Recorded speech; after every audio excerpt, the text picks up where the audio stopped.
Hey everybody, welcome to Storm Talk. Brian Good here in this new week ahead of us. And start off a bit active today. It looks like a Monday, doesn't it? All those gloomy skies overhead. But we need some rainfall actually in a lot of areas except for our southern counties. You guys have been hit hard. Past 24 hours, 1 to 2 inches of rain. Bowling Green, more than 2.5. And that's why you guys in Adair County turned to the flood watch technically until 11 this morning. But we may see additional flood advisories or flood warnings that may get issued this morning in our southern interior counties. I'll show you why in a second. Let's just go to it now. Here's the wall of rain that is now moving right into southern Kentucky. So again, this is a good soaking rain for your garden, flower beds. This is not a bad setup. This is nothing severe. What I am monitoring though, because we had a brief boundary work its way in from the north this morning, and that seems to be lining itself up very close to I-64. And you can see what's happening around the Lexington area where that boundary is on the eastern side. It's reacting to it, and you're getting these heavier downpours, but they don't move very much. Kind of stationary, very close to Lexington. I'm seeing hints that something like that may be trying to happen right into this area. We'll see if this all connects together and we get thunderstorms, because there could be some lightning with this, develop right along the 64 corridor. It's a possibility. A few little blips now trying to kick in over Oldham County.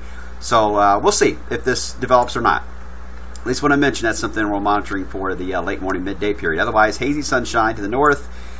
This activity is moving away from the front. There's not a lot of up air support to keep it going, so it's going to fall apart. But the front itself is not out of the area. It's still back here into north of Indianapolis. And there's already cumulus clouds developing along that. So it won't take long. And this first band is going to fade out. So this is history. And then the new band will pop. But it may take until it gets about to where it is now, the first band location. It may get until that point before you actually see some downpours pop on the radar. But that'll be our main batch for this afternoon, and some of those could pulse up to maybe severe limits when it comes to severe weather. The limits here for severe weather for wind is 58 miles per hour. May get close. The downdraft Cape forecast, I can't see all the way into this afternoon when a lot of activity moves into our area, but as they begin to pop, forecast downdraft Cape is up there over 1,000 in northern county. So there's enough to get brief bursts of strong winds that could certainly reach severe potential. So I can see why there's a marginal risk, but we'll see if that materializes or not later today. We got to get through this batch of rain through now and lunch first. All right, then after that, here a couple of things are very interesting here. Is we've got this trough still. We talked about this last week, this backlash effect. Looks like it's still there. There's the remnants, if you will, what was that tropical system that came through Central America. The models are trying to develop that and hit it up to the East Coast. We'll see if that happens or not.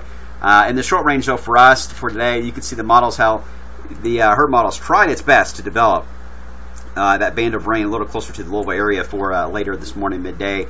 Otherwise, it'll be this afternoon when we get the thunderstorms to pop on the front. And we talked about that chance for a few of those to be on the stronger side as they pass on through. All right, so let's go back to, I'm sorry I'm out of place here on the order, but let's get back to the backlash here for Tuesday. And you can see how the showers rotate back in as the low retrogrades back to the west. Can't rule out a few sprinkles in our area. It's kind of iffy on that part. Some of the models are not nearly as aggressive on the idea of rain falling, but I put a 10% chance in to account for it, and we'll just get a better handle on this as we get in the next 24 hours. All right, then the weekend. The headline is going to be the heat building back in. I like the setup here where the heat's going to build rapidly first into the northern Great Lakes. That makes sense. That's where your surge will take place on the backside at high. And there will be a front that will drop in that could give us a shower in the leading edge of that warm surge as we head into Saturday. At this point, it looks like it's kind of just going to roll off our backs, if you will, as we head into Saturday. So it doesn't look like to be a big ordeal in rainfall, and it's not going to do much on temperature. In fact, we'll keep that trend going of climbing as we head down the road, even as we head into early next week. Temperature is very, very warm into the Midwest, southeast corner of the country. We do see a front that will try to move in around the 14th, so about a week from Wednesday. GFS is a little more aggressive on its effect. The Euro is a little faster with it, has it rolling in, rolling out. Hardly any effect, and they get back to the heat again. The ensembles kind of lean a little more toward the Euro ideas that the front may not be as impacting on the 14th. We'll see how that plays out. And then as we head later in the month, when you look at the ensembles, it still looks fairly active flow. Northwest flow still looks to be an issue that will come back into play.